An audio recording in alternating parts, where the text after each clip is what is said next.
So you're good to start whenever you want. All righty. So great. Glad to have you all here. I am going to try to make my screen bigger for a second so I can see you all. I think I'll be able to actually see everybody who's here. Yeah.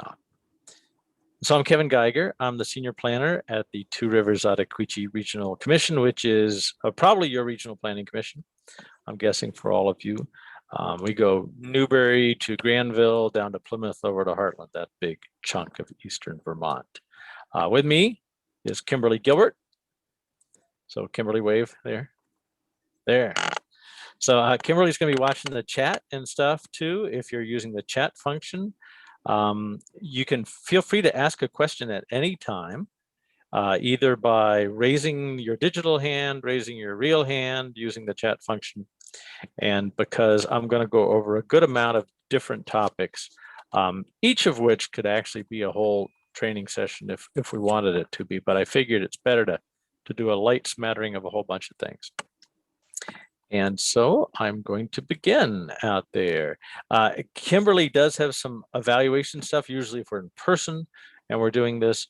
We give an evaluation form out there. So at the end, Kimberly has somehow an evaluation form that's going to happen. And so stick around for that. And we're slated for 2 hours. We may not take that long, but if you all have questions, glad to take that long. So I'm going to jump right into it. So I'm going to make you all a little smaller here so I can see my screen. Hopefully, Kimberly, you can see my screen. So yes. You see and do you see my Zoom part, or you just see the slide?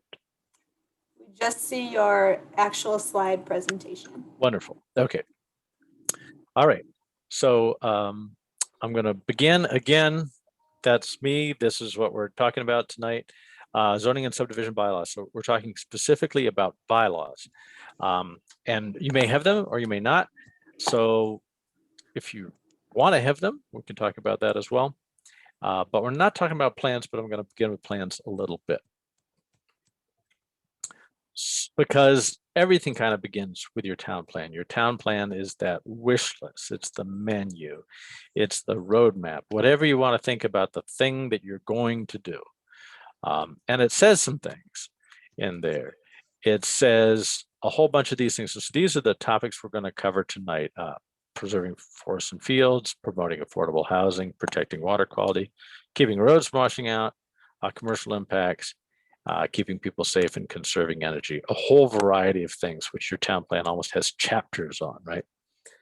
And it may have language in there that is advisory, and it may have language in there that is wishful, uses words like encourage, consider, that type of thing. That's fine. That gives you the foundation to later then turn that into action in your bylaw. But it by itself doesn't do a whole lot in your town plan. So the what comes before the how. When I'm working with people, they often want to do a particular thing, a particular technique. And it's more important to begin back with, what are you trying to solve? For example, I work with the National Guard during emergencies. And when you task the National Guard with the mission, they never want to hear exactly how you want them to do it. Like if I was saying, take water to Texas and drive it from point A to point B, they don't like that. They just say, I say, Texas needs water.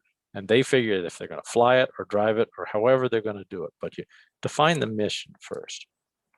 So define the problem. Where people are building in fields, people are building on steep slopes, people are building too close to streams, whatever. And then number one is the bylaw issue. The old adage about to carpenters, every problem looks like a nail, right? So you can hit it. To planners, kind of every problem looks like it can be fixed with a plan or a bylaw, which is not true. So some things are better done with an ordinance, which we can talk about, which are freestanding ordinances, or they're better done just under other things, just like going and talking to people and saying, hey, we wish you wouldn't do that. Town plans can have an effect in Act 250, as you may know, when they are specific and directive. So language that's wishful, advisory, that type of thing in Act 250 does not carry water. Language that's mandatory carries water when a project hits Act 250. But Act 250 is not a replacement for your rules. And you'll hear the Act 250 people tell you that if you're in a hearing and you're trying to get Act 250 to do something that really the town could have done with its own bylaws. But bylaws are rules. That is probably the biggest difference between plans and bylaws in most cases, in that plans don't tell you you have to do something. Bylaws are all about telling people that they have to do something. And so you have to be comfortable with that. But that's the way you get what you want. If you don't tell people that they have to do something, then they're not necessarily going to do it. They do have to be understandable and predictable. And that's kind of that constitutional issue against being vague and arbitrary. So you need to know what they mean. You should give them to your mother. She should be able to know what they mean. The applicant knows what they mean. So I try to avoid things in bylaws that say stuff like preserve rural character, because that's not necessarily easy to understand, or be harmonious, or other stuff like that. And so we'll talk about language that's actually very distinct. And you got to be ready to enforce this thing. That's why you're putting it into a bylaw, because you're going to tell somebody what to do. And if they don't do what you tell them to do, they're going to have a consequence out there. And we can talk about enforcement as well in general. So the first thing I'm going to begin talking about is preserving forests or fields. And there may be a variety of reasons that you're going to do that. You may want to do that for conservation purposes. You may want to do it for habitat value or carbon sinks or whatever. But there's a variety of reasons, and you want to know those reasons, because that then affects the tool that you pick up. But subdivision bylaws, this is one of the key takeaways, is that subdivision bylaws are really where you do that, not so much in zoning. You can have a combined subdivision and zoning bylaw, what we call a unified bylaw. But really, if you have nothing else, subdivision bylaws. So if you come from a town that doesn't have either, I would say try out subdivision bylaws before you try out zoning. And they're used before the lot is created, right? Because subdivision bylaws are the creation of lots. They are the subdividing. And you can do a lot of things in there. So here we have 2 subdivisions in front of us, same number of structures, same landscape, just 2 different options. And you can cover things like where they put the lot lines in a subdivision. You can cover how much of the land is undeveloped. You can cover where they put the roads, where they put the utilities, how steep the roads are, all sorts of things, building envelopes, cut lines. You could say you can't cut in this area. You have to put your building in these spots. Things like that happen a lot. It happens a lot in Act 250, but you can do that too, as long as your bylaws have provisions around that. And so now if I move my cursor once here, let's see. Yes. So you see that little lot up there, this dark area on the top and the bottom, that's something that we want to preserve. It's, it's a steep slopes or special forest or wetlands or floodplains. Think of it as any of those things. But that house becomes this house over here, right? And so you can see the lot is now much more usable. But if they were stuck with that first lot and they're in a place where we really don't want them, they're going to have an impact once the subdivision is made. We're not going to be able to zone them out of having an impact, because they're right in the middle of the place that we're trying to avoid. Whereas if we do the right-hand side and we create the lots that way, they still have a lot, same number of houses, actually less road for the developer. And we don't have to worry about the zoning trying to fix things, because that person's lot is now entirely usable out there. And this is also an example of density, which I will talk about a lot. You can see the lots on the right are smaller than the lots on the left. But if we were starting with the original parcel and you could build which we got here, 13, I think 13 lots, right? If your calculation of lot size said you can build 13, you can still build 13 over there on the right. And then we get 2 big lots that are undeveloped. And you could put easements on those lots so that everybody remembers they're undeveloped. The people could jointly own those in the subdivision. So now they all have some land to go walk the dogs on or ski on or whatever. Or you could allow them to separate it and say, okay, sell that to the farmer or sell, have that or be over there in current use. That's the other nice thing about this is you can make lots big enough. Those lots on the left, nobody can get in current use maybe, but those lots on the right, we still have maybe 2 lots that are sizable enough to make it to current use. So are there any questions? If you are, Kimberly's watching all the people out there, or you can just say a question. John Bruno. Hey, This John. is where you want to be careful a little bit in having a subdivision regulation that doesn't necessarily conflict with your potential zoning. In other words, if you have a minimum lot size of 10 acres, you might not be able to do the right-hand site plan. Correct. Yes. So if your zoning says you need 10 acres and you're doing a subdivision over here and you're going to allow them to have 5-acre lots or 3-acre lots, or we even advise 1-acre lots, you have to remember that. And so if they're in 2 separate bylaws, you have to make sure there's a provision between those 2 that says, we can do that.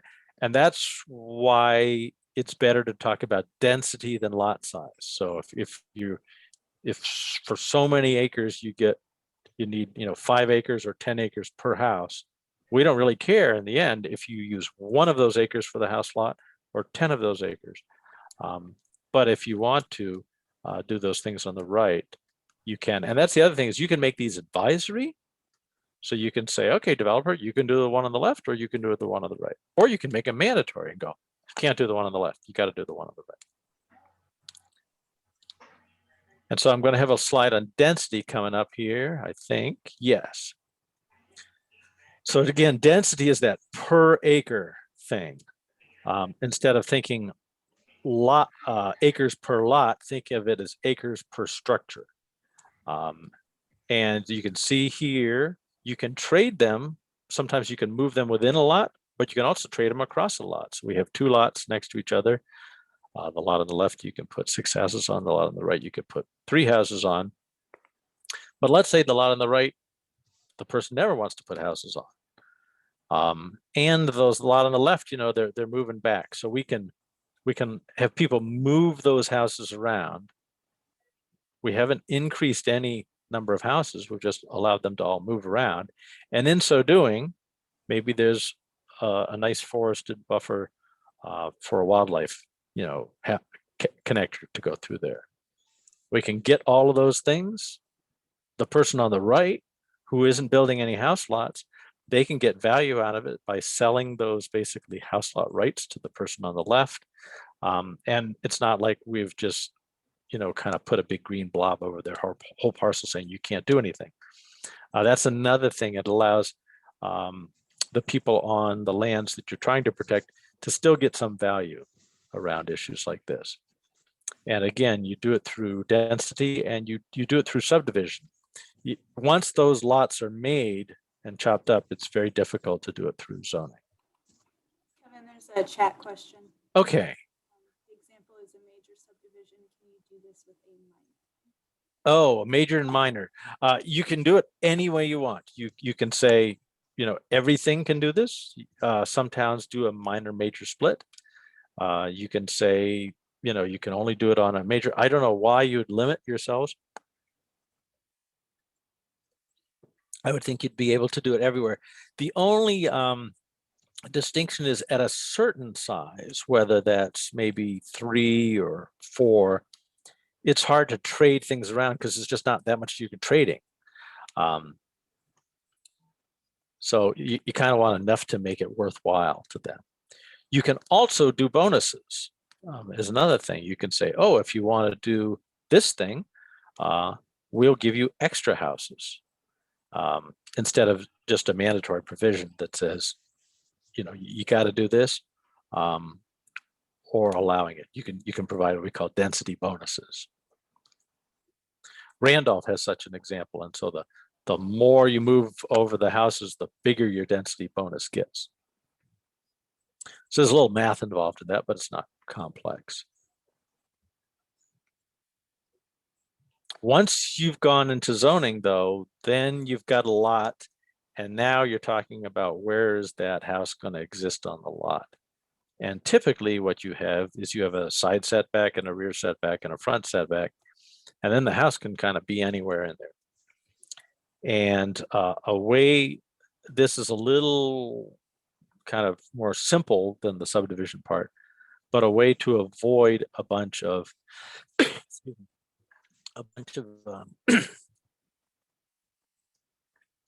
houses getting further back into the woods or back into the whatever, is to have a maximum setback. Pretty much every bylaw out there has a minimum setback from the road, so the houses don't stick out into the road.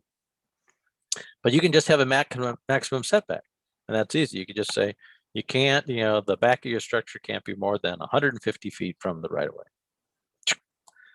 And that way you keep everybody a little close to the road. 150 feet is still a long ways, The plow bill for a 150-foot driveway is a lot different than the plow bill for a 50-foot driveway. And you can see here on the left, the house is between that minimum and that maximum setback. And that way, they're not just going out willy-nilly into the hills. Most bylaws also have lot size. But again, if you're doing a 5-acre or 10-acre lot, all you're doing is creating a lot that's too small to go into current use and really too large to mow, and maybe much more than a person wants to deal with. Frontage requirements, we see that a lot. So you may have 200, 300, 400 foot of frontage requirement, which creates a feel of things being spread out, but it actually doesn't do a whole lot to protect fields or forests. It just kind of does something to kind of make things feel like not that developed. But it is a good way to just mash up your forest into little pieces. So I would think about maximum setbacks when you're out there. So that's my little spiel on fields and forests. Any questions around fields and forests? And then I'll go on to the next item. Chat question, Kevin. Yeah. What is the rationale for minimum setback in a rural area? Oh, the minimums, the rationale for minimum setbacks in any area is just usually safety. If the house is set back, let's say 40 feet, well, then, somebody can park their pickup truck in front of the house in their driveway and not be sticking into the road. For setbacks, we do advise using the center of the traveled way as the point at which you measure from. And that's because you can always find that. You can go out, even on dirt road, you can go on there and find, okay, this is where the dirt road is. This is the center point. I'll measure from there. Versus the edge of the traveled way is sometimes a little harder to find. And the edge of the right of way is definitely harder to find because, as John Bruno knows, sometimes nobody knows where the right of way is. And sometimes the road is not in the middle of the right of way because they've moved it over time. Whereas the center of the traveled way is a good place. And we do see a lot of rural bylaws where they have made, 65 feet, 70 feet of setback.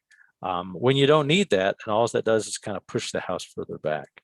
You can be much more like 45 feet from the center of the traveled way. And are there many zoning regulations that have maximum setbacks? There are very few that have maximum setbacks out there. So that's a tool. It's a basic tool, but it's something that's easily done. And how might you apply this to wildlife corridors? So wildlife corridors are difficult in that you would be more. The corridor could be behind you, but usually the corridor, you're worried that the corridor is crossing the road right there in front of you. And so that kind of gets to where inside the lot you want to place the house. Preferably, you've done it back in the subdivision. So like in that previous slide, the houses aren't even in the wildlife corridor at all. But if you're stuck with a lot that becomes difficult because besides a setback issue, there's usually not a placement of the house once you've bounded it by those setbacks in wildlife corridors. The other thing is wildlife corridors are somewhat difficult to find out there. And so it's easier to use things like streams and forests as proxies for wildlife corridors. But that's a tough one once you've got a lot. Another question here. What about using frontage requirements to prevent spaghetti lots? Yes. So the spaghetti lots are lots that look like my pen. You can see them on some, if you're ever looking at town tax maps, you can see them, especially in the old days. There are other names, think called pork chop lots, and you name it. But basically, you can see this lot here. The green lot is wide, right? And so let's say we want to use 400 feet. 400 feet is a good lot width in a rural area.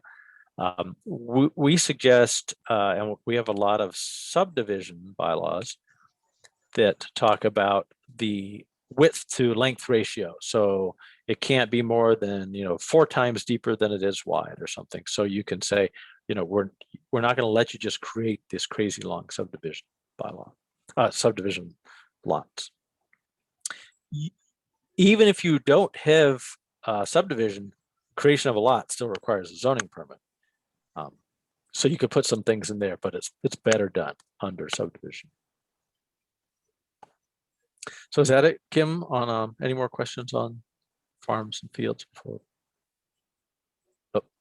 There's a follow-up to the spaghetti lot question. It's what's wrong with spaghetti lots? What's wrong with spaghetti lots? So I'll just kind of use my pencil again as an example, or actually, no, I have literally.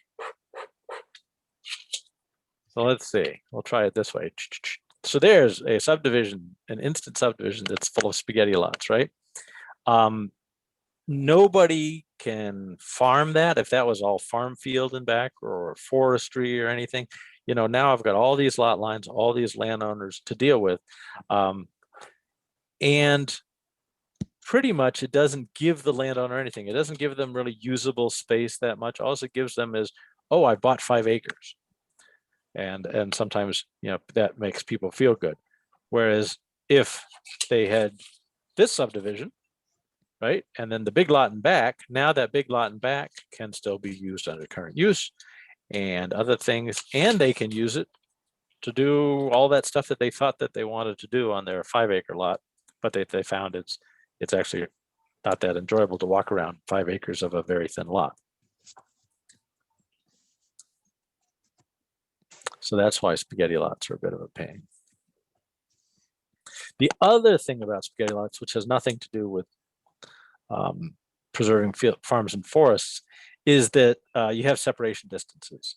And so when we're doing on-site sewer and water, you're 100 feet and 100 feet to either side to the next person's system. And so once the lot gets too thin, you actually start to impinge upon, if you build first and stick your well in, the next lot, you may actually affect where they can put their sewer and water.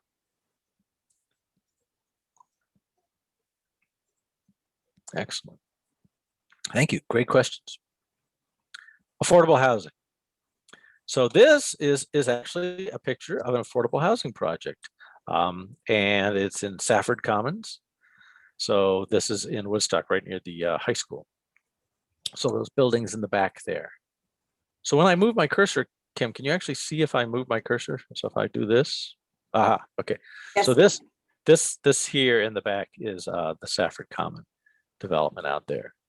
And I tend to use the term housing that's affordable versus affordable housing, because affordable housing sometimes kicks off things for people. But this is a good example of when you think about what it looks like, it doesn't look like what you think it looks like.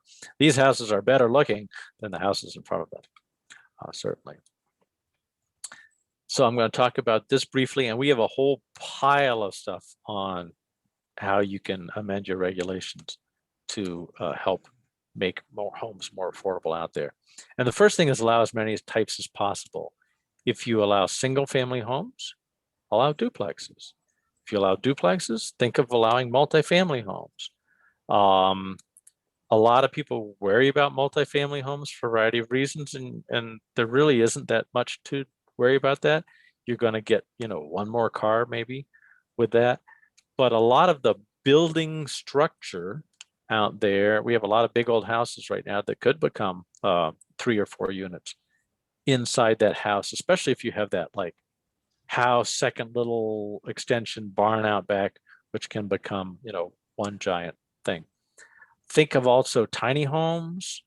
We have bungalow courtyards, boarding houses is something that I write in bylaws now. Used to be relatively common. It's not an apartment building. It's not a hotel. It's not a short-term rental. It's a boarding house. Could be a very useful thing to provide housing for folks.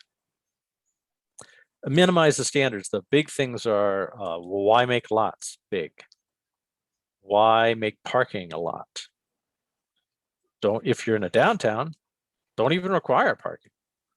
Don't even look at units and numbers. If it has sewer and water and they can fit it in the box, if they can fit 100 homes in that box and sell them, and your pipe will take it, fine. Don't worry about like, well, there's it's going to be 8 on that lot or 10.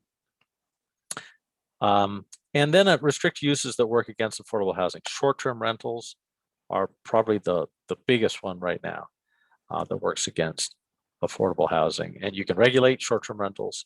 Now the enabling language around that's pretty small.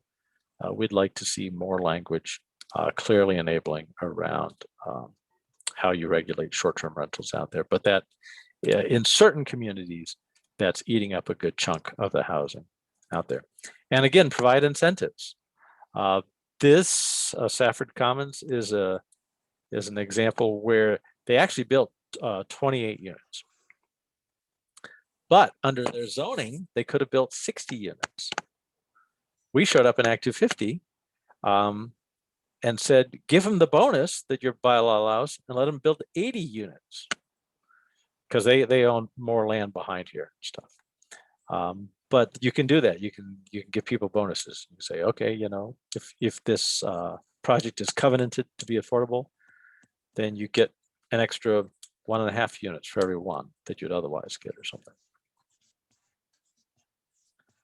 So again, we will have, as part of our Keys to the Valley project, we will have a whole paper and stuff on affordable housing and accessory dwelling units, and you name it. Any questions on housing, Kim, out there before I move to the next item? There is a question. Yeah. Which communities in our region as short-term rentals an issue for housing that's affordable? Yeah, so Woodstock is the main one that we've dealt with, and they do regulate short-term rentals. The short-term rentals are one of those things that bridges out from a straight zoning bylaw to stuff outside, which is largely around code. All rental units in Vermont have to meet code. And of course, you should inspect them, but the code inspectors can't inspect them. Fire safety would inspect them unless they know they're there. And so Woodstock actually uses a private service to kind of scrape the web and find out who's advertising short-term rentals out there. But I would say Woodstock is probably the main one where you're looking at that. What is a boarding house? So a boarding house would be a house with separate rooms for long-term stay. So it's not a hotel that serves common meals. So basically you have your room and you all come downstairs and Mrs. Goodrich makes you supper, that type of thing. A great and affordable use for a lot of people, and a very sensible one. You could allow kitchens in their own apartment, but the idea is that there's at least some type of central meal provided, and it's for long-term stay. It's not for transient. And when will the Keys to the Valley paper be We have a draft that will go out for review actually very soon, and we should see stuff live. It's either be in April or May. There's also something that the state created called Zoning for Great Neighborhoods, which you can find if you just Google Zoning for Great Neighborhoods, but we'll have links to that too. And they created a booklet about a whole bunch of things from easier to hard as far as ways you can improve a bylaw. And another question here, what lot size minimum do you find for single family homes and provide for well, for water and septic and enough elbow room between neighbors?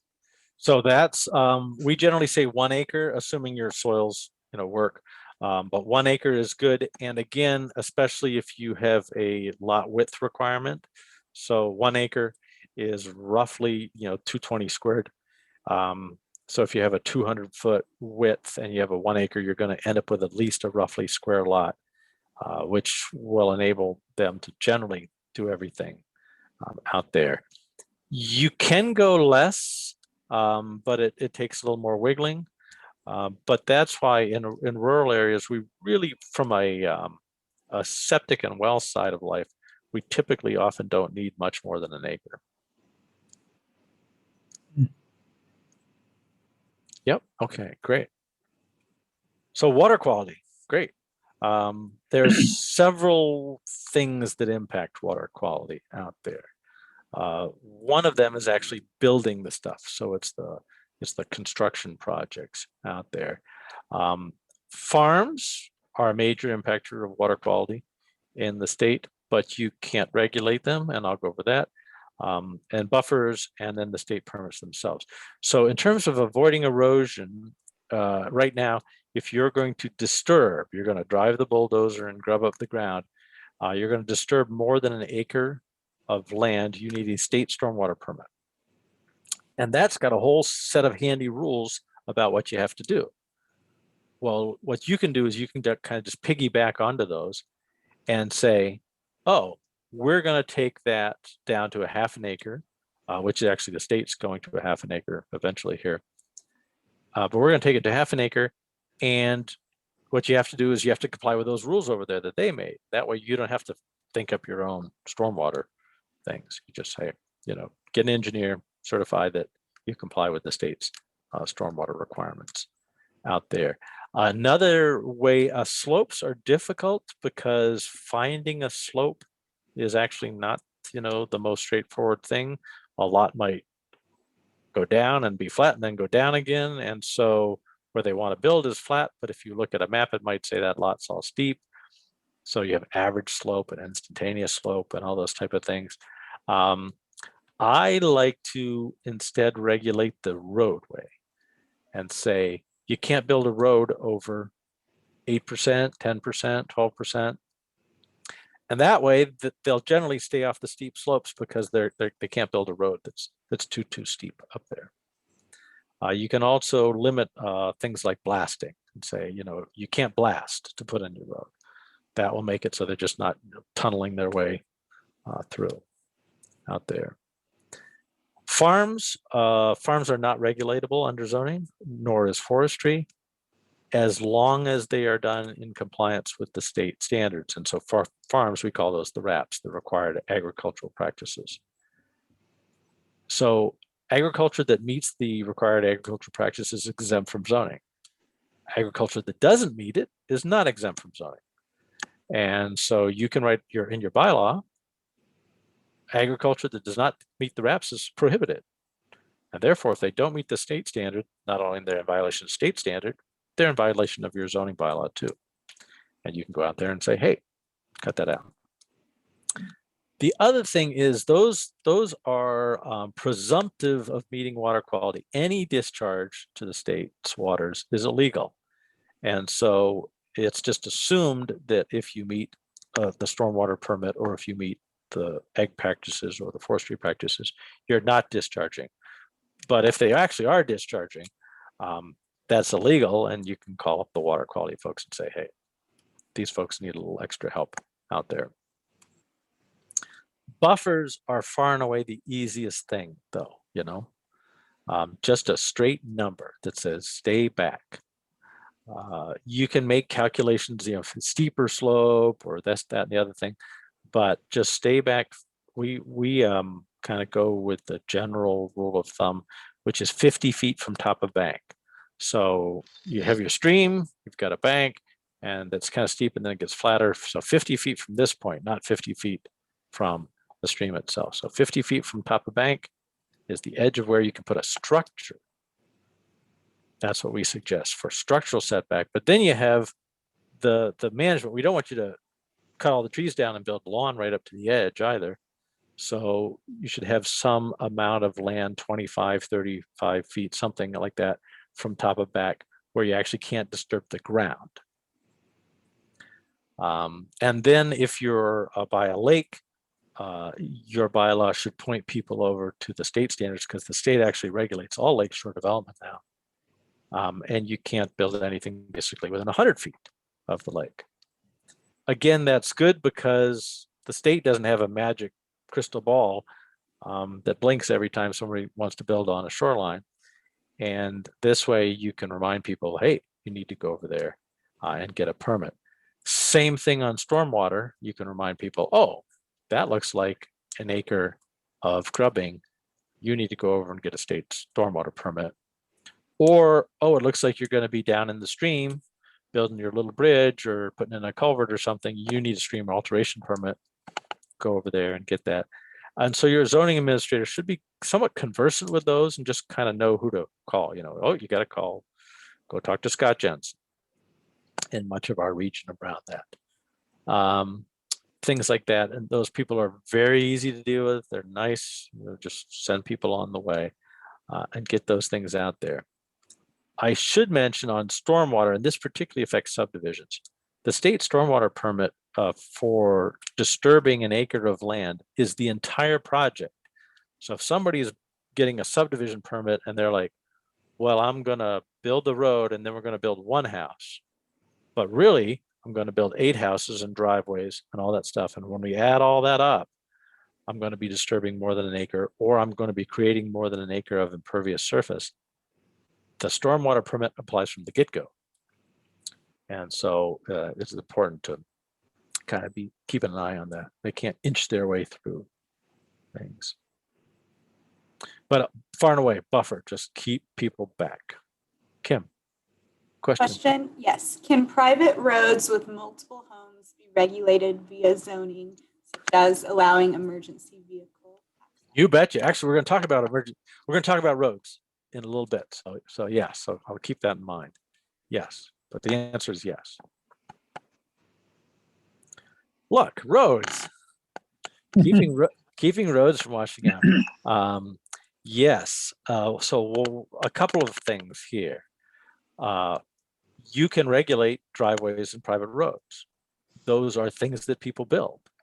So most towns regulate structures, and some towns regulate buildings. And buildings are typically things that have a wall and a roof. And structures in most towns' bylaws are defined as an assemblage of materials.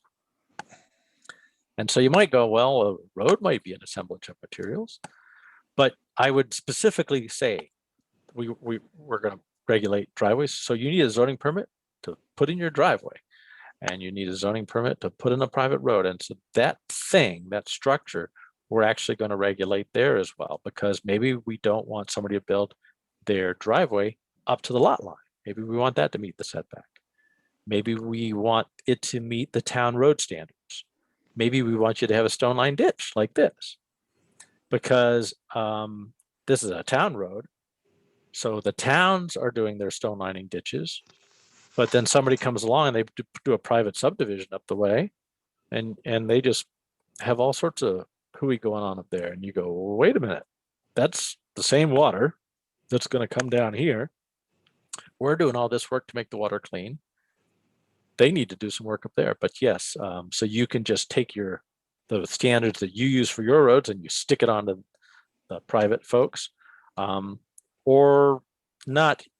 Typically what I see is length of driveway. So something maybe around 200 feet. So if it's more than 200 feet in, Then you say, we're going to treat it as a road and we're going to apply a road standard to it.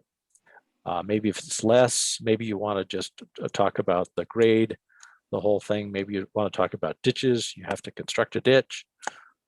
For example, you have to have certain types of material in the roadway because your fire truck, your $500,000 fire truck is going to go up that badly constructed, steep driveway in the snow and ice, and then go off. And then you got, a fire truck that's off and out of service for a while. The house burned down because the fire truck never got there. And what a great big pain. And why? You don't have to let somebody give you that hassle. You can, yes, Tim. Can you regulate the width of the road and the culverts that you put in it? You betcha. Driveway. Yeah. Now you shouldn't make them do things that you're not willing to do. Right. But yes, especially on the culverts at the end. So where, like this culvert here, where it kind of hits the town right away. Right. There are two minds of that, whether or not you should require the landowner to put that in per town specs, or you just bill the landowner and the town puts it in and bills them. I see. I kind of like the town putting it in and billing the landowner, because that way the town remembers it's there. I see a lot of private driveway culverts that get hit by graders or run over or things like that. And if the road crew put them in, they'll be more likely to remember that they're there. And that way they're forever more a town issue, but you made the person put it in the right way from the Well, I know here, like I'm on the fire department here in town, and there's a lot of these driveways are so narrow that, well, you have a hard time getting a fire truck in there, Yes. let alone backing it out because it's narrow. And then you got to worry about the end of the ditches, the culverts, running into them. So that's the reason I was Right. asking. Yeah. So that's why I use 200 feet, because I think of a hose lay, you can run a hose up 200 Right. feet. But if you're going to do a tanker relay, you don't want to be doing that on anything that's less than probably an 18-foot traveled way. Right. And again, your slope, especially, a loaded fire truck, you don't want to go on off of things. And that safety thing is a real issue. And that's something that everybody kind of understands. Like, you want the fire truck to get to your house.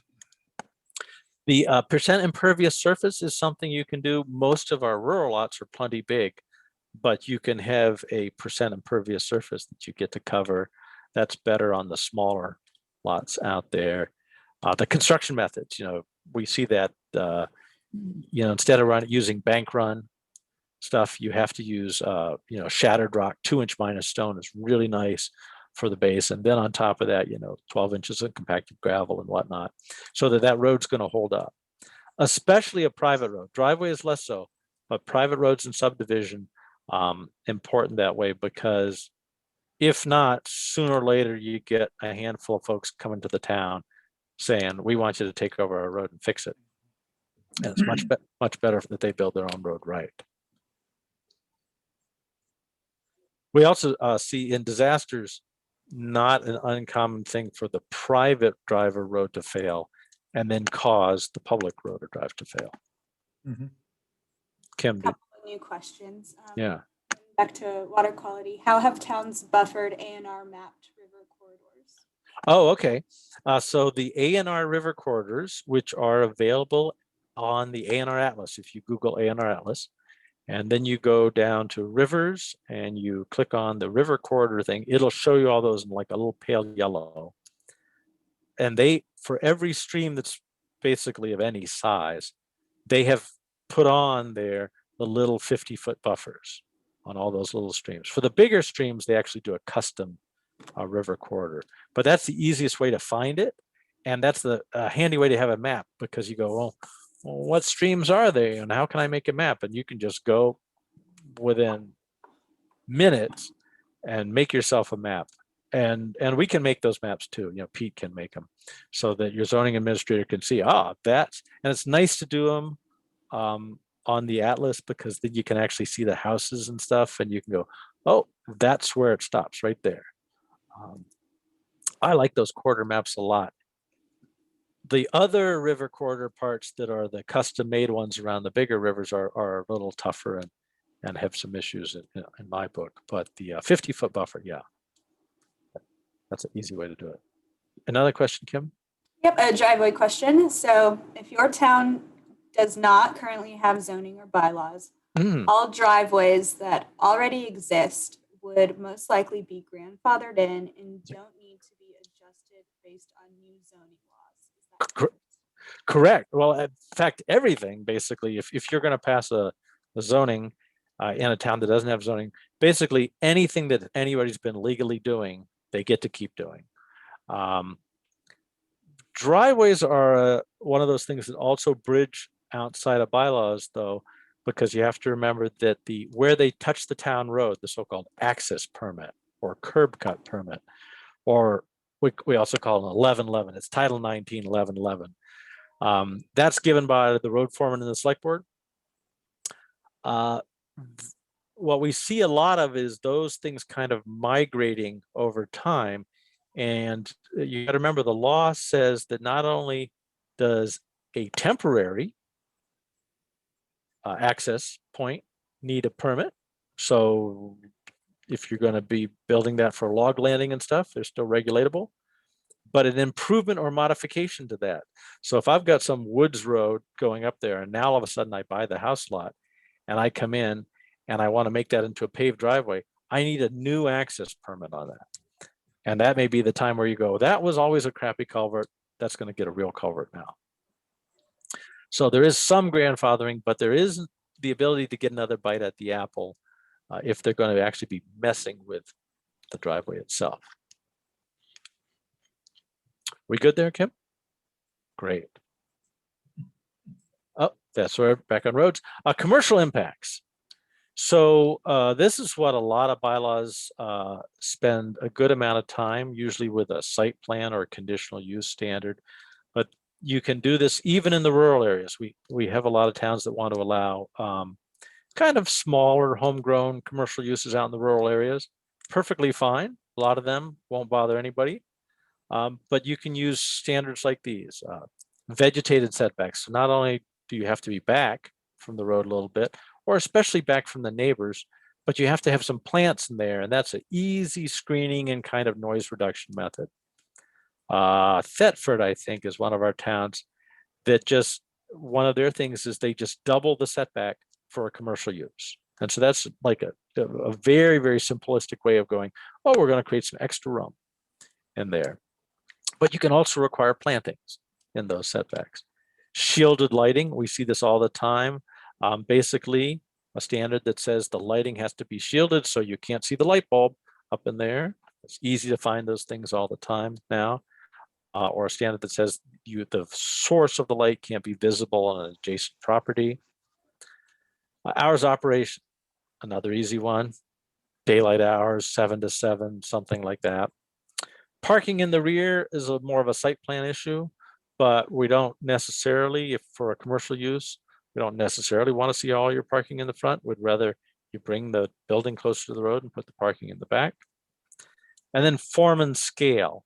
That is a little bit subjective, but you can use the form and scale, present in the neighborhood, on adjacent lots, something like that. So in this example, that's a commercial building, but that is, it looks like every other building. And in fact, that's a McDonald's, right? That's a McDonald's in Freeport, Maine. And it looks like the other buildings because they told him it had to look like the other buildings. And again, you can do a lot of things. It's very difficult to say you can't have McDonald's in our town.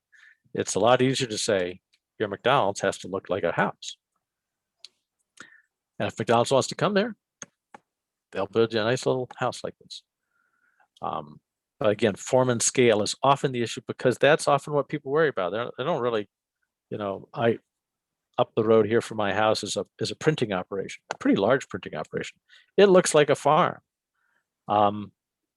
Does anybody care that they print? No. When people drive by, they care what it looks like often. And so you can do a lot of small scale industrial stuff, light industrial stuff in a lot of these buildings now. I would say, keep those to the paved roads, because the other big thing is going to be truck traffic and things like that. Any questions on commercial stuff, Kim? Or I'm going to scoot you ahead one. Nothing in the chat. Okay, wonderful. Keeping people safe. This is, again, back around those fire trucks. So access. A common standard that we see is that the fire department has to sign off on the private road or driveway. And so that can be, instead of you guys having to go, is it going to be 8% or 12% or something? You can just say, oh, we use our road standards, or we could say, you got to go get the fire chief to say, this will work. Because different things, they may say, oh, we don't actually need to go up that road, or that thin road is good because we've got a big turnaround at the end, or there are other reasons, or we've got a water supply up top, and so we'll use that dry hydrant, and that way we don't need as much of a road, so we don't have to do tanker relays. There's a variety of stuff where the fire chief might be able to say, this will work for us. Flooding, of course, our number one hazard. Stay out of the flood zone. It's one of those things that should be obvious by now to people. Don't build next to something called Great Roaring Brook. Otherwise, it can go through your living room. And I've been in those houses, and those people were not happy. Build high. All of FEMA's regulations, and I'm working with some towns right now on their flood regulations, but all of FEMA's regulations assume that the water only comes up and goes down. Not that the water goes sideways, which is what happens in many of our towns. The river actually comes over, and that the water will only come up to exactly where they say the water is going to come up to. And so that's why we suggest building 1 foot or 2 feet above where they say it's going to go. And that gives you a little bit of nice comfort, and also gives you a much, much better flood insurance rate if you are going to let people build there. Rental code is something that I think we're going to see a lot more action on in the next couple of years, and how that intersects with bylaw. I bet you more of our bylaws are just going to point to something else and say, we actually are going to regulate rentals. So if you're going to rent your house, we want to know about it. Typically, that's not done under zoning, but you can. And when you do that, you got to go and give us a piece of paper that says it meets code. We're not going to check, but you got to go get the pros to check on that. And then health and water supply, septic trash, junkyards. Those are things often better done under non-bylaws, but under ordinance authority. You cannot regulate septic stuff, essentially. You can take it on, but nobody wants to do that. But the state does that. Trash, people can violate solid waste rules of the state. At a certain number of junkyards, they can be creating a junkyard, a salvage yard. And water supply. This is where we see people putting in unpermitted houses or unpermitted mobile homes. Somebody just skids a mobile home onto a lot and does some type of homemade plumbing to jack it into an existing system out there. And nobody even knows the structure is there. That's where some type of thing that's not zoning, but it's maybe an ordinance, and your health officer has great powers to work on that. Zoning administrators do not have authority to enter onto land without permission. Health officers do have authority to enter onto land without permission, providing notice. And they're one of the few people who can be like, and you can't live in this house anymore right now. So that's a good kind of connection, but it goes outside of straight bylaws. Energy. I think this is my last one, maybe. Energy out there, all new contractor built houses, or even kind of major renovations by contractors, have to meet what we call the Residential Building Energy Standard, the RBES. Commercial structures have a separate standard that they have to meet as well. They have to meet those standards. That's not optional. And then the contractor is supposed to provide a certificate of compliance with that standard. often not done, and nobody remembers that, and this, and that, and the other thing. So we suggest that towns use what we call a certificate of occupancy, which is you've got a permit to build stuff. You go off and build it. Now you let us know you built it. We come out and check that it meets our bylaw. And one of the things in our bylaw is show us your certificate that you met the energy standard. We're not experts in insulation. We just know, did you have a certificate or not? Site plan, this is where it gets a little more kind of cutting edge, but in your site plan and building orientation, you can say, you need to orient your subdivision so that these houses have solar access, or you need to orient the house itself so it has solar access. You need to build that commercial building so that we can put solar on the roof. That you need to show us your engineers load calcs to say that roof will take a solar installation. You need to build a net zero building. So I guess you're putting solar on there because you have to show us that this property does not use any more energy than it makes. And that's certainly possible. If you are over the new residential building behind the Kilton Library over there in Lebanon, that's a net zero building. That building basically makes its own, which is a combination of solar and really tight construction. It costs more in the initial part, it does. But over the long run, it actually doesn't cost any more. Basic landscaping is a way of energy conservation as well, through shading. So you have a tree on the south side that in the summer has leaves and in the winter doesn't have leaves, provides solar access, as well as windbreaks to the west. And then of course, solar roofs out there. It's not an energy conservation, it's an energy generation thing, but would love to see more solar roofs out there. And if once you've built the house or one of my favorites is self-stores. You know, I see self-store installations out there where all the buildings are north-south. And if they just built the same thing, 90 degrees, and put all those self-stores east-west, they could have built solar all over those roofs really nicely. And you can make them do that. And that's the questions. Yeah. So Kim, as question meister there. We've got a few in the chat. And then after that, if anyone wants to unmute and start conversations, feel free to do that. But we've got 4 questions here. So back to commercial, have towns used different zoning in designated village and business districts? Different zoning than outside of those districts, I guess. Yes, I'm wondering. I think I need some more detail, maybe whoever was asking that. Dan's question.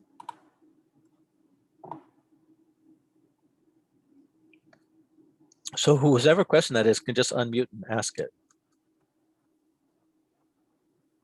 Yeah, it's no different between if you have a village, the rest of the business residential. If you have a village and a business residential? Yeah. Yeah. Yeah, you can easily write standards that say this applies here and it doesn't apply there. You know, so a lot of the kind of resource stuff, farms and forest things make no sense in the village, but may only make sense in the rural areas. Whereas in Rochester Village, you actually have sewer and water. And so that's a good place to go. Okay, you know, we care about the form factor of the structure, and maybe we care about the setbacks against your neighbors, but we really don't care if you put 8 1-bedrooms in there, or, you know, 2 4-bedrooms in there, or 1 just great big giant 1-bedroom in there. You guys figure that out. That's not something we're going to require any calculations about, because at the end of the day, if we've got the sewer and water capacity, off you go. All right. Who or what state agency determines our BES, and what agency on commercial? Oh, the residential building energy standards. Ooh, I believe that's the Department of Public Service, acting through the Public Utility Commission, changes that. And they also have what we call a stretch code, which is above and beyond the state standards. And so you can actually adopt the stretch code, say, well, that's nice. Not only do you have to meet the state standard, you have to meet the stretch code. And I'm sure the state's going to be moving that code over time as things get better. That was the next question. Can stretch code be made mandatory? Yeah. over and above their Yeah, you can. Yeah. And just like net zero, the state doesn't require net zero. They will eventually, I'm sure. But you can go there now. And there's a request for you to comment on this. So an attendee went to a seminar a couple years ago, and at that time it was recommended to go with a certificate of compliance rather than certificate of occupancy due to liability to the town. I have no idea why that is. You're enabled to have a certificate of occupancy.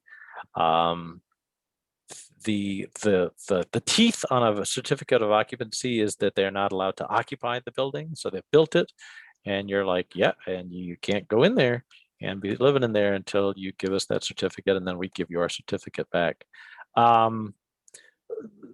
There are buildings necessarily that you're not going to occupy, I suppose. And so maybe a certificate of compliance would be better in those weird cases, but I think a certificate of occupancy is plenty good. I've never seen a challenge on that, but I'd love to know if anybody's successfully challenged on a certificate of occupancy. And it gives you the ability to check everything else out that they were supposed to do.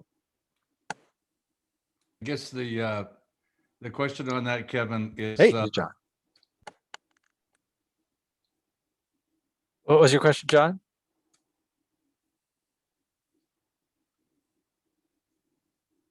Oh, John, you're muted. We can't hear you. unless you have electrical and a plumbing inspector that knows all the codes, Yeah. and you have a zoning administrator that's not qualified in those areas, give a certificate of occupancy, and something happens, it was a seminar that was up at Fairleigh where they talked about it. So that's I don't know. They Okay. kind of thought the occupancy gets into potentially red tape that you don't want to get into. So I don't. That's Okay. The certificate of occupancy, of course, is that it meets your bylaw, and so that it meets the things that you told them they had to do with the zoning. So you said they had to be 25 feet back from the lot line, and you said they had to, not be over 40 feet tall, that type of thing. That's the only thing the certificate of occupancy is checking out. It's not checking out, did they meet, wiring code, because that was never in your local permit. Okay. Now, as we get rentals start coming into this more and more, I think we may see that. And there are movements. Vermont does not have a statewide building code for private buildings, public buildings. Maybe once, if we get a statewide building code, those other things will come in too. But yeah, I wouldn't worry about that, because your CO has to do with the things you required them to do. Thank you. Excuse me. John, I see John Bruno.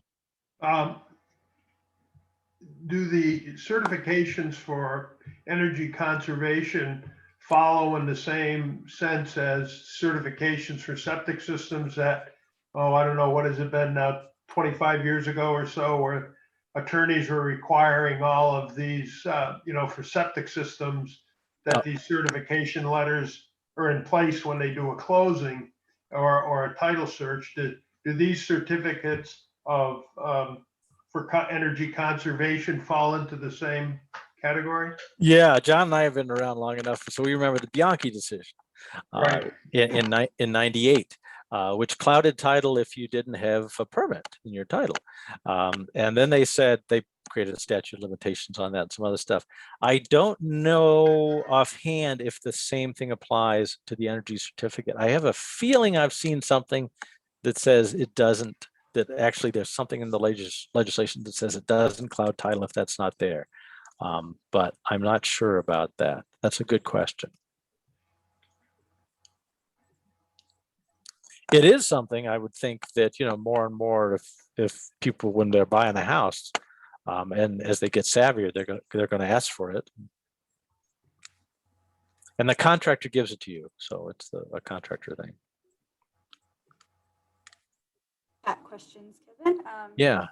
Could the Planning Commission develop screening techniques for renewable energy generation projects in the zoning bylaws? This is a good quirky question. So as you may know, energy projects that connect to the grid, so not off-grid projects, but on-grid projects that are net metered, get something called a certificate of public good from the Public Utilities Commission through the 248 process. All that gets boiled down and just commonly gets called 248.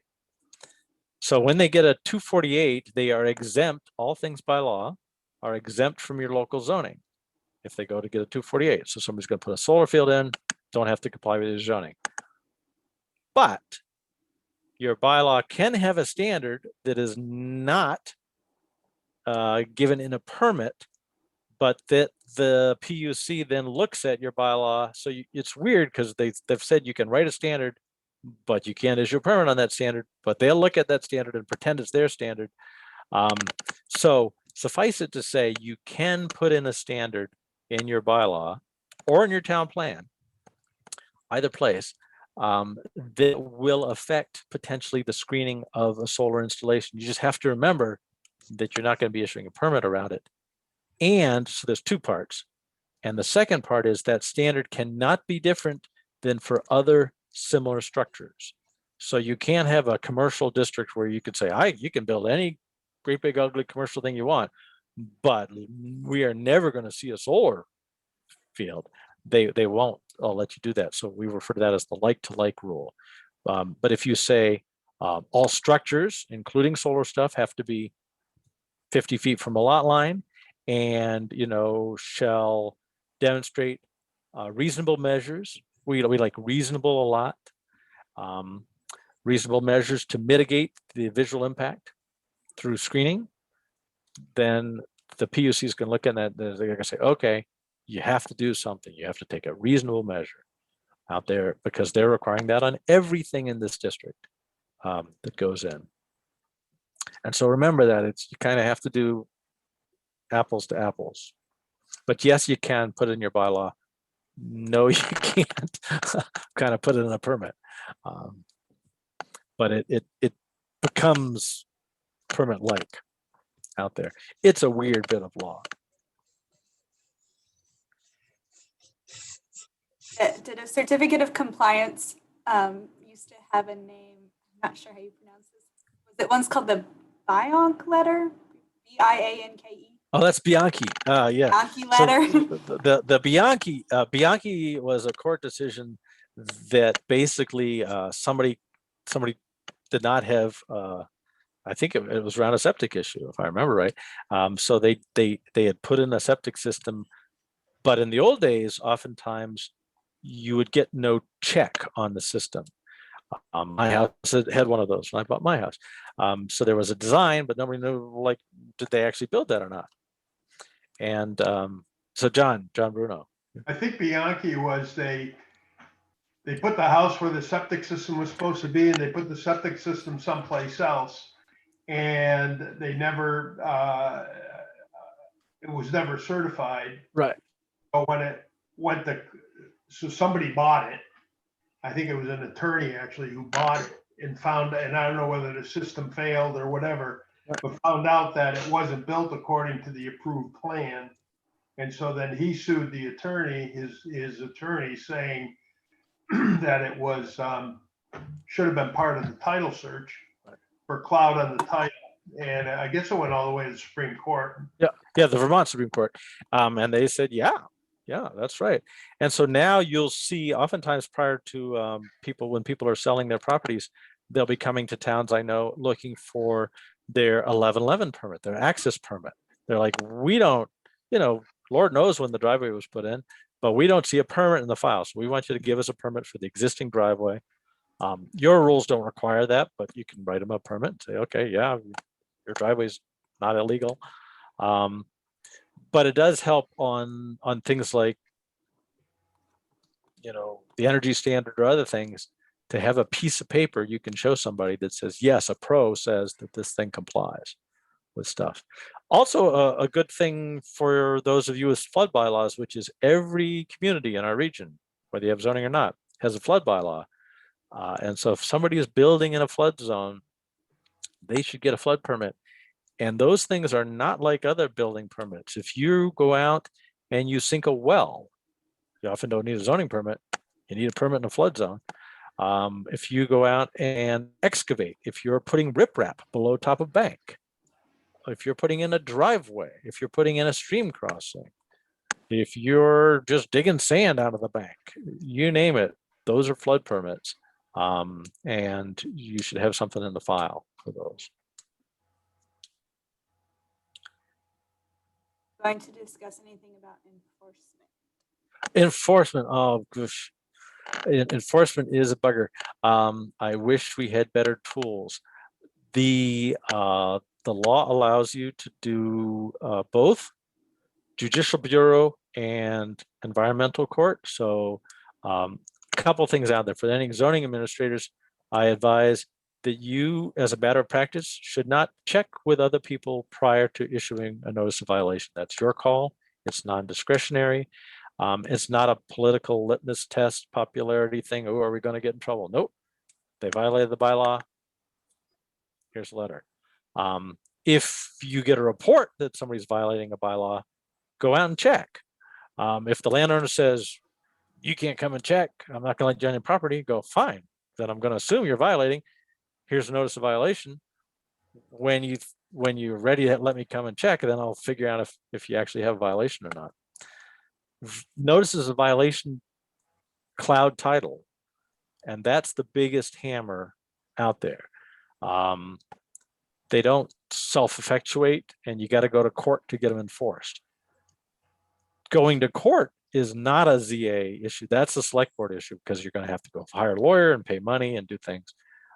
So I tell any administrators, when you issue notice of violation, give the select board a courtesy copy, but it's not up to them to tell you do or don't do that, but so that they see that coming and so that they may understand that there may be a court case.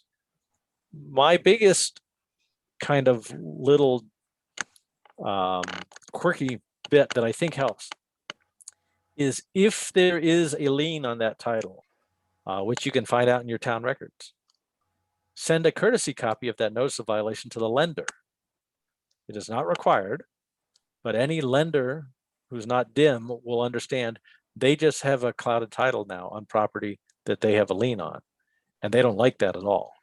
And so the lender can call up the owner and say, either your mortgage is due today or you comply with that permit. One or the other, folks. And then you can get the lender kind of working for you. I do see plenty of property out there, though, where the owner's doing it with cash. The owner tells the town, like, hey, you know, I'm never doing what you tell me to do. And then you can decide whether or not you're going to take them to environmental court. It is a long process. The court usually doesn't impose a great big fine. And it usually tells people just, hey, cut it out and do the right thing. And it's expensive. And it's expensive. It is always better to not get into that pickle by just good stuff ahead of time. So I really do advise, if you can, to have the zoning administrator prior to boards and nails and concrete, go out to a site and just kind of check with people and go, okay, your plan says you're 20 feet from the lot line. Where is that? Okay, that's here.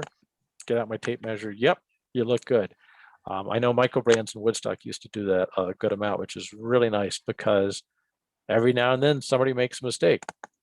Dartmouth made a mistake building their engineering building, right? They're off by 10 feet, which is a great big place to be off. You know, it's worth it just to kind of go.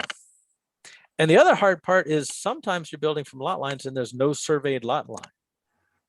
So you're building from this thing that you think is a lot line, but that may not end up being your lot line. So sometimes those are good things to try to nail down ahead of time. Kevin, there are a few more chat questions, and I'll read those next. But Wonderful. after that, I just want to remind everyone that we're going to do a really quick poll on here. I just wanted to do that before, I know during Q&A, some people start to maybe drop out. Yeah, So let's do these do that. questions, and then we'll go ahead and launch the poll. It'll take like 3 minutes, and we can get back into some more questions if that's fine with everyone. Wonderful. So there's a question, what about ticketing? Can the ZA handle this? So that's the other way you can handle things is through the Judicial Bureau. You can do, if your bylaw empowers the ZA to be your enforcement officer, they can do ticketing. You're limited in the amount that you can ticket, and the price of that, the value of that, which I think maybe $500 or something, is not a lot of amount. And you have to specifically say that they can issue the ticket. Again, that ticket, somebody may just pay it when you issue them that ticket, but if they don't, you have to again go to Judicial Bureau, to court, and say, court, make them pay this ticket over here. So you're back in court with a lawyer and that type of thing. It is a different way to go, but again, the more we can just use our small town stuff going, hey, don't do that, because then I'm gonna have to do this thing over here. Yeah, that'll help. And you don't have to, I deal with this a lot of zoning administrators, you don't have to immediately go to a notice of alleged violation. You can say, can you fix that? And they can fix it. If they don't, then you say, now I got to write you, but you don't have to just write the letter. There's a question on accessory dwellings. So, Accessory dwelling units. yes, Okay. The law has changed.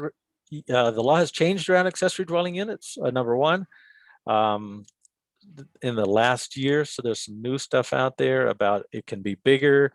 The law used to say that you could have an owner-occupied house with an accessory dwelling unit, and now the owner can be in either one, which is good, because a lot of times people wanted to build the accessory dwelling unit as the place they'd retired to was smaller, and then they'd rent the other house, and the previous law did not allow it, but it does now. And the law also enables you to do anything looser than that. And so you can say your accessory dwelling units can be huge buildings, it can have 2 bedrooms, more than one, you name it. But ADUs are a wonderful way to do a bunch of things out there, and they're allowed by law. Wherever you allow a house, you allow an ADU now. And that's been the way for a while. It says that Rochester allows one accessory dwelling that's 30% area of the dwelling. How do other towns? Kim, you got very faint there. I don't know why. Rochester allows one accessory dwelling that's 30% area of primary dwelling. How do other towns address this? That's right. So that was the previous law. Now I think they've actually raised the minimum size of that. So it's 30% or a certain square feet, whichever is greater. Some towns have gone 50%, I know. So you can do a bigger accessory dwelling unit out there. They are a good way. We see a lot of people not using them. I don't think because the permit is that hard to get, but I think because people don't want to be landlords as much, or they don't want to become general contractors and figure out how to do it. And so in the non-bylaw side of things, we are actually working on those 2 issues as well, about financing, construction capacity, and a landlord-tenant law, actually. Kevin, can I expand on that question? Yeah. Hey, Dan. Hey. So in the past year, I've gotten probably 3 different inquiries from folks that wanted to start some sort of agricultural enterprise, visiting, educational / homestay kind of thing, looking at having a farm or some sort of retreat with some yurts or cabins or that type of thing. Is there Is there something other than sort of a campground type way to address that kind of? Yeah, I mean, we actually just had an Act 250 in Heartland around that a little bit. So you have to be at a certain point, you trigger over into that, but some of those things may be covered under now what we call accessory on farm structures, which have its own little bit of enabling now, which is relatively new. And I'm not totally conversant with that, but there is a new little bit of law out there that you're kind of, there's going to be some judgment calls about, is this accessory or is this the main thing on your farm, and what's an appropriate level out there. However, again, those are the minimums the law allows. Your bylaws can be much more. So you could say every farm gets 4 yurts if they want to build them, and they just have to, show us a septic permit and meet some setback or whatever you want to have for rules. You can make up rules around those. Those are units though. And so when you break 6, including the primary structure, in most of our towns, you're going to be an Act 250.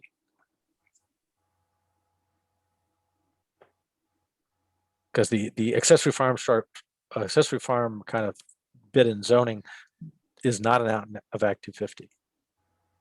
Yeah, good. Yeah, I've read up on the accessory farm structures, and there are some really somewhat tight things that talk about what the farm needs to look like in terms of how many livestock, et cetera, to actually be a farm. Yes. And then the yurts need to be an accessory, not the thing. Yeah. And and for any towns, we have a lot of towns sometimes where there's a question as to whether the thing is exempt from your zoning because it's ag or not, and does it have 4 emus or 6 or whatever the rules are. It is difficult, and that's where we say go to Department of Ag and get them to write you a letter that says, yes, this is one of those exempt things, and that'll make it easy to administer locally. Yeah, cool. Thanks. Thanks. Okay, thanks. And now we're going to go to Kim's thing. Kim, I'm going to stop talking and blank my face for a little bit while you do that. No, all good. I want to do this real quick because we're people dropping out. So this will just take a second. Normally during these trainings, we ask people to let us know how we did. And so you'll see now here on your screen, a poll should have popped up. And if you could just take a minute or two, there are 6 quick questions here for you to rate a few different things. So you're rating coverage of the topic, the effectiveness of the speaker, the training's usefulness to you, time allocated for questions, which remember there's still 30 minutes of that, and then rating your knowledge of the subject prior to today and after today. And so we'll just allow a couple minutes for everyone to fill those out for us, please. And then we'll get back into questions.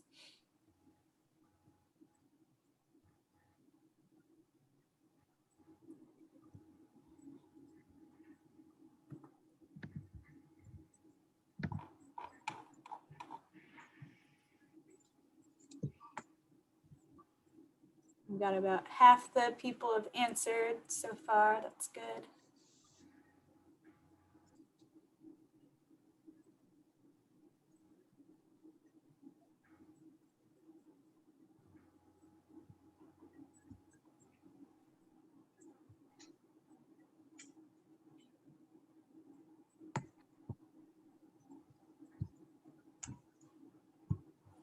And we'll just for about 30 more seconds and then get back to the discussion.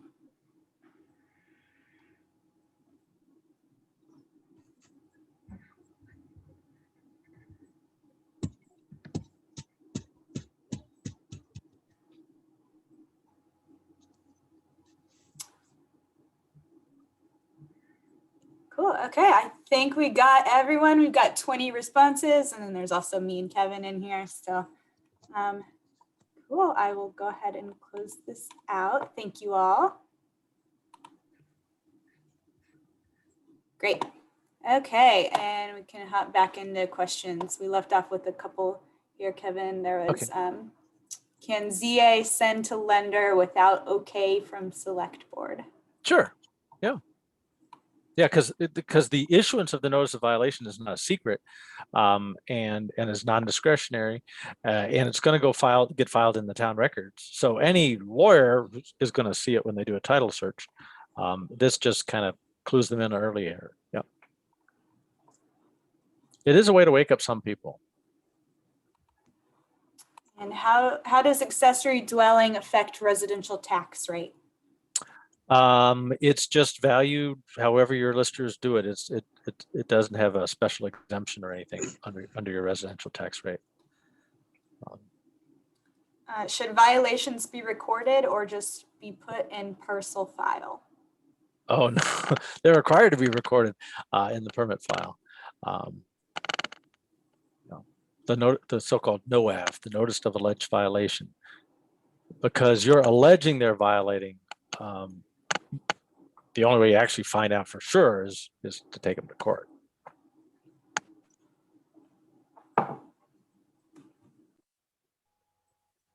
We do have a couple of towns too. Fines are allowed under the law.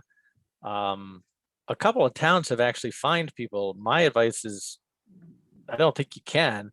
I think that's the court's role to fine people, but we have a couple of towns that have fined people and people have paid. I think if people pay, you go, okay, I guess you're admitted you're guilty. But my advice is that you probably need the court to actually do the fine. John. But if they paid, don't they have to rectify the violation Yeah.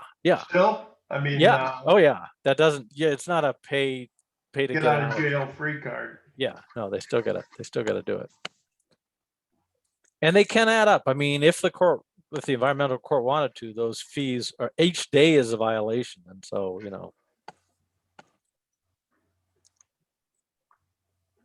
one of my long-standing wishes in this field is that the state create a deputy attorney general position who does nothing but assist towns in zoning enforcement, because it's a pain for a lot of towns to do it. A lot of lawyers don't do it well, and why put it on towns to kind of do that thing? But maybe after I retire, they can create such a position. Any other questions out there? I put up my contact stuff. You can find us on the web, of course. But any zoning administrators, feel free to ask us a question. Preferably not the night you're dealing with the permit. But we do see a lot of those questions. Like, I got this weird one, and we get some strange ones. Again, we don't issue permits, so we're just providing you advice. Our advice is not legal advice because I'm not a lawyer. I just play one on TV. And so, but we've been doing this a long time. And common sense, and most of this stuff is just written in the English language. A lot you can get done by trying to have your door open so people come in before they build things, and talk to you and know what they're getting into before they get going. Even engineering firms. I was just talking the other night. I mean, I had an engineering firm getting ready to do an Act 250 permit on a project that didn't need an Act 250 permit. And so sometimes it's nice to say, hey, you don't need to.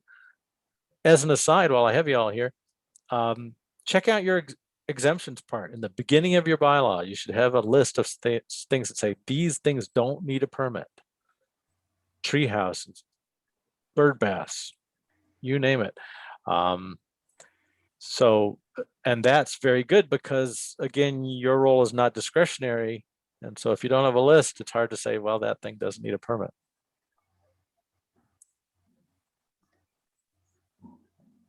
A lot of temporary stuff, yard sales, construction,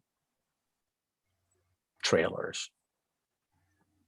You do have to watch RVs that stay forever and are hooked up to the water. Those things. Kevin, can you talk a little about temporary structures a little bit more. Our school is looking at some temporary classroom structures for, I don't know, it might be, next school year or something. How are those treated? Yeah, actually, we made up a little piece just for COVID, because first off, you can always do an interim bylaw change, which doesn't go through all the regular stuff. The select board just holds a hearing and adopts the thing, and it's good for a year. And we suggested a whole series of changes around stuff like that, so that restaurants could put their tent in the street or their chairs on the sidewalk or things like that. So if it's that level of stuff from COVID, I would probably do it under, I would probably allow it if you don't, under an interim bylaw provision that you can just put in place and then it'll go away.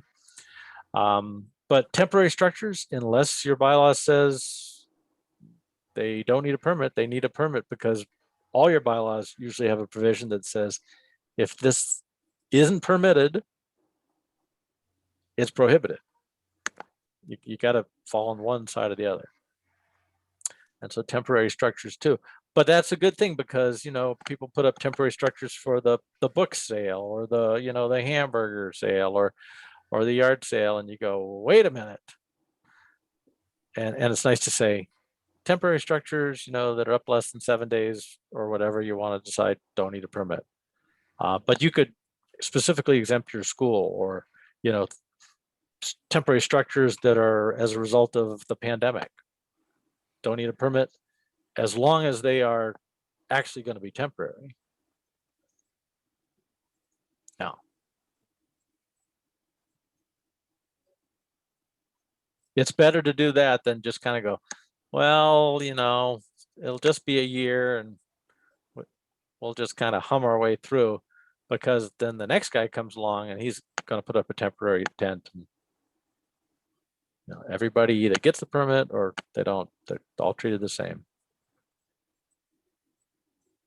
That's the other thing too, of course. The person who you dislike the most gets treated the same as the person you like the most.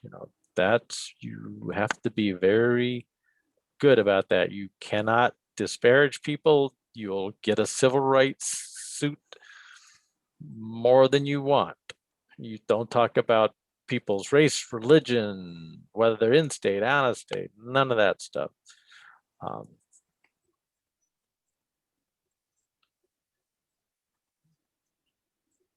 Any more questions, Kim? Nope, not in the chat. Okay. Yeah, if anyone has any, feel free to just ask them aloud. Or Yeah, ask them. And again, we're here. Just, my email is at the end of the slide there, but we're all on the website. If it's a flood related question, Pete Fellows and I tend to be most of the people. If it's a permit question, if it's an energy question, we may send you to Jeff.